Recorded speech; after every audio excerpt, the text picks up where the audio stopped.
Semoga Ustaz Haris sekeluarga dan kita semua di sini dilindungi Allah dan diberkahi Azza wa Jalla. Amin.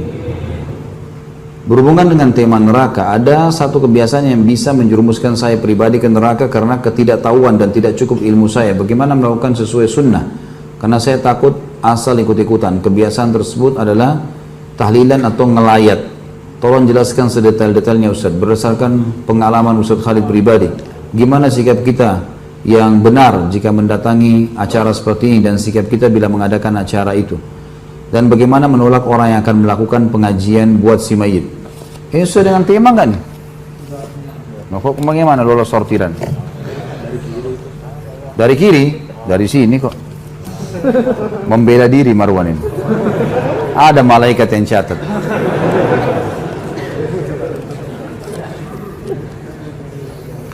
Terus teman-teman sekalian, tahlil adalah, saya sudah sering jawab ini, dan pertanyaan seperti ini sudah sering diulang-ulangi, selalu diulang-ulangi. Ini yang saya bilang, semestinya tidak usah ditanya lagi. Kalau sudah lihat, bisa lihat di YouTube ya. Karena saya lihat pertanyaan seperti ini yang selalu dijadikan sebagai pemicu ya. Ini Ustadz Wahabi nih, larang berzikir, padahal dia tidak paham apa yang kita jelaskan.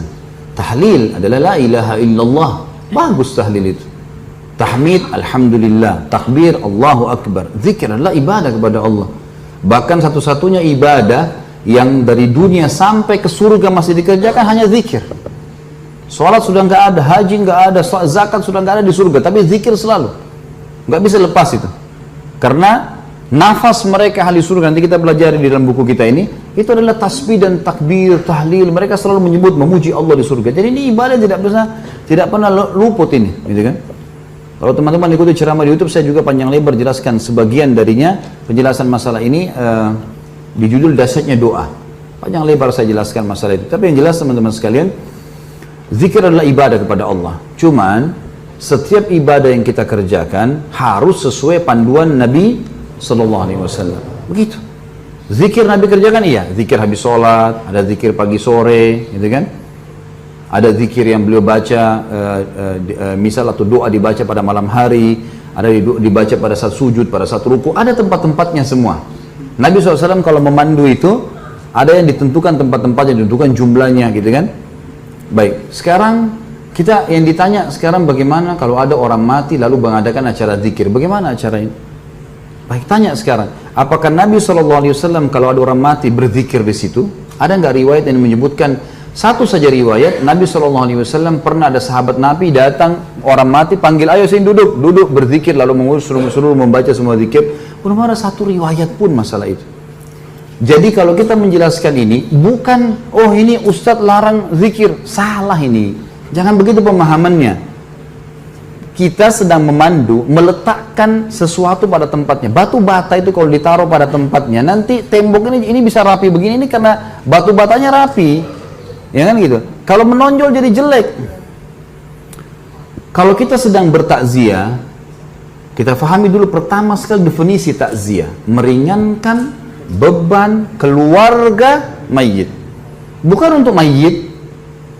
Makanya Nabi SAW kalau takziah ada orang mati disuruh bawa makanan. Hai ahli Madinah, bawakan makanan keluarganya Ja'far. Waktu Ja'far mati syahid di perang Mu'tah. Karena mereka tertimpa apa yang tidak menimpa kalian. Hibur mereka, doain, begitu. Nabi SAW datang juga selama 3 hari. Tapi gak pernah Nabi duduk zikir sama mereka, gak pernah sama sekali. Jadi jangan, oh ini berarti larang zikir, bukan. Letakkan pada tempatnya saudaraku.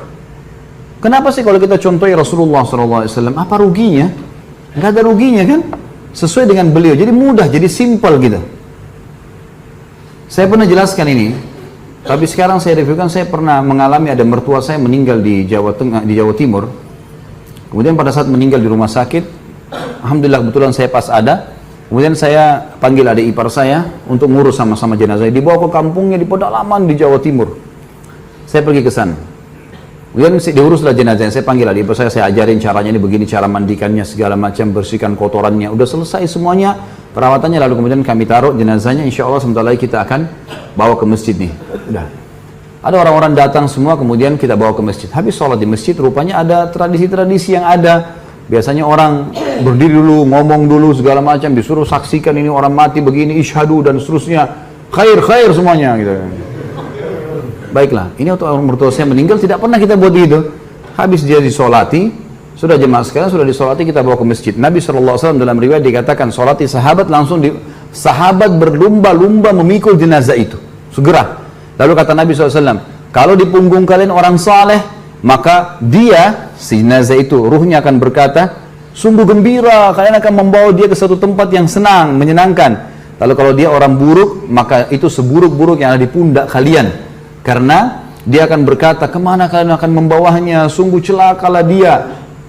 Begitu seterusnya, sampai dibawa ke kuburan. Lalu Nabi SAW menurunkan jenazah, dan diturunkan jenazah ini, diturunkan, kemudian mereka naik, lalu kemudian ditutup. Itu sunnah Nabi SAW. Maka saya lakukan seperti sunnah ini. Jadi nggak ada lagi dibuka kupingnya, diazanin, panggil anaknya azan, kena azan untuk sholat. Gitu kan.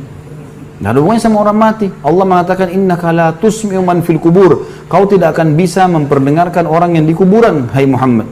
Sudah selesai orang mati, mau diazanin untuk apa gitu? Ada yang lebih unik, ngajak bicara orang mati itu. Saya pernah lihat itu di kuburan, dia pegang kertas, orang-orang di sebelahnya nggak ngerti. Saya ngerti apa yang dia bilang. Hai fulan bin fulan, kalau malaikat mungkar nakir datang tanya siapa Tuhanmu, jawablah Allah. Kalau antum ada orang meninggal, antum ikut, lalu antum lihat dia pegang kertas, itu dia ngomong sama orang mati biasanya. Kalau datang tanya siapa nabimu, bilang Muhammad SAW. Kalau datang tanya agama, bilang Islam. Jadi dia memandu orang mati. Apa yang mau dipandu nih? Waktu masih hidup ajar, gitu.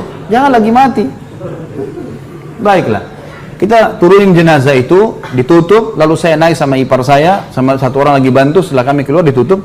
Rupanya saya nggak tahu di situ ada beberapa teman-teman kiai yang hadir.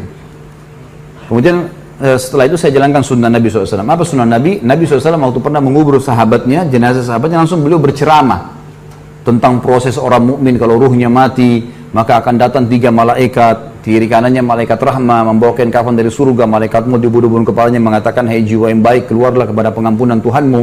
Lalu ruhnya keluar lebih mudah daripada air dari mulut kendi.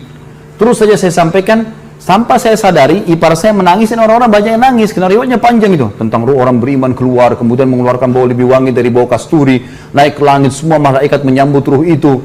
Kemudian terdengar Allah mengatakan, catatkan hambaku ini termasuk penghuni surga, kembalikan dia di dunia, di sana saya ciptakan, di sana pula saya bangkitkan. Lalu diantar ruhnya bersamaan jasadnya dimasukkan oleh kerabatnya.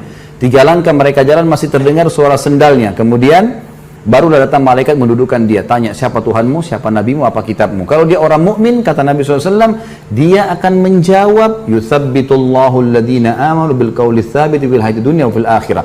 Allah akan menetapkan lisan orang-orang beriman untuk menjawab di dunia dan di akhirat. Kata ulama tafsir, di dunia maksudnya adalah kalau ditanya kenapa kamu sholat, kenapa kamu puasa, kenapa kamu haji, kalau dia belajar wahyu dia bisa punya jawaban, gitu kan?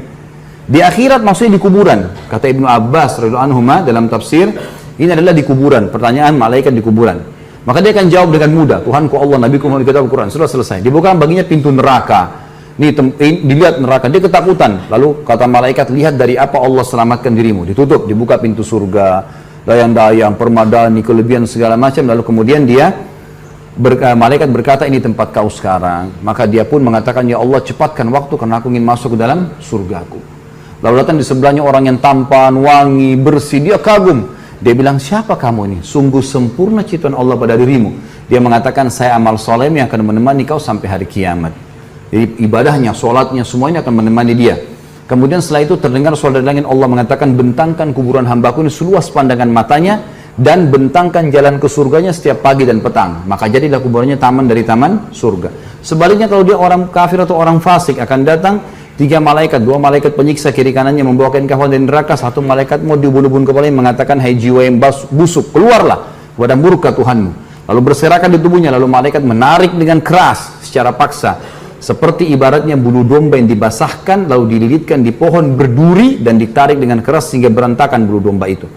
Belum sesaat keluar ditangkap malaikat azab, dipakai kain kafan dari neraka, lalu dibawa ke atas. Belum tiba di langit pertama, semua malaikat menolak karena mengeluarkan bau lebih busuk dari bau bangkai. Wa na'udzubillah. Lalu terdengar suara dari langit, Allah mengatakan, catatkan hambaku ini termasuk penghuni neraka. Kembalikan di dunia, karena di sana saya ciptakan, di sana saya akan bangkitkan. Lalu diantarlah bersama dengan jenazahnya diantar oleh kerabatnya. 3 langkah dia masih dengar, setelah itu telapak kaki mereka, setelah itu malaikat lain datang di kuburan mengatakan, mendudukan dia tanya, siapa nabimu, siapa Tuhanmu, siapa nabimu, apa kitabmu. Dia tidak bisa jawab. Dia hanya mengatakan, atau apa ya gitu. Saya cuma ikut-ikut dulu orang bilang gitu. Walaupun dia orang muslim tapi banyak dosanya, tidak sempat tobat begitu. Lalu dibukakan baginya pintu surga, dia kagum tercium bau yang wangi. Lalu malaikat bilang, lihat dari apa kamu haramkan dirimu. Kamu bisa di sini, tinggal sholat, tinggal puasa, tinggal patuh, selesai, gitu kan? Masuk sini. Tapi ditutup sekarang. Ini tempat kau sekarang, neraka dibuka dengan siksaannya segala macam. Maka dia berdoa mengatakan, ya Allah jangan kau cepatkan waktu karena aku tidak ingin masuk ke dalam nerakaku. Lalu datang di sebelahnya orang yang buruk tampangnya, baunya busuk, menakutkan. Dia bilang, pergi kamu. Siapa kamu? Sungguh buruk ciptaan Allah pada dirimu. Maka dia mengatakan, saya amal buruknya akan menemani kau sampai hari kiamat. Kemudian datanglah malaikat yang tidak punya pendengaran dan penglihatan. Ini Allahu alam, Allah lebih tahu maknanya, tapi kita imani, gitu kan? Membawa sebuah besi yang kalau seluruh jin dan manusia bersatu untuk membalikkan, mereka tidak akan mampu. Yang akan dihantamkan ke kepala jenazah ini, kemudian dia hancur, lalu diutuhkan kembali, begitu terus sampai hari kiamat. Itu keadaannya. Maka riwayat ini saya sampaikan teman-teman sekalian, pada saat itu ternyata ada yang sempat menangis. Ya. Setelah itu kami pulang, dan saya bilang sebelum pulang, bapak-bapak sekalian, kami membuka rumah orang tua kami untuk takziah selama 3 hari. Sunnah Nabi SAW takziah itu adalah begini, datang, doakan, sabarkan kami, dan lagi berminat membawa makanan silakan. Kami tidak siapkan makanan dan minuman, karena sunnah Nabi SAW begitu. Alhamdulillah 3 hari itu nggak ada acara apa-apa, nggak ada ribut-ribut, nggak ada. Semua orang datang, doakan kita, pergi, bawa makanan, pergi. Hanya banyak orang yang datang waktu itu, tokoh-tokoh masyarakat datang terus ngobrol sama saya, banyak yang bertanya masalah hukum. Sebelum saya pulang ke Surabaya, kemudian balik ke Jakarta waktu itu, ada beberapa tetangga, keluarga mertua saya mengatakan, kami selama ini hadapi kematian belum pernah seperti ini. Kami merasa 3 hari ini nggak ada beban. Dan sekarang seperti kami sudah ikhlas melepaskannya.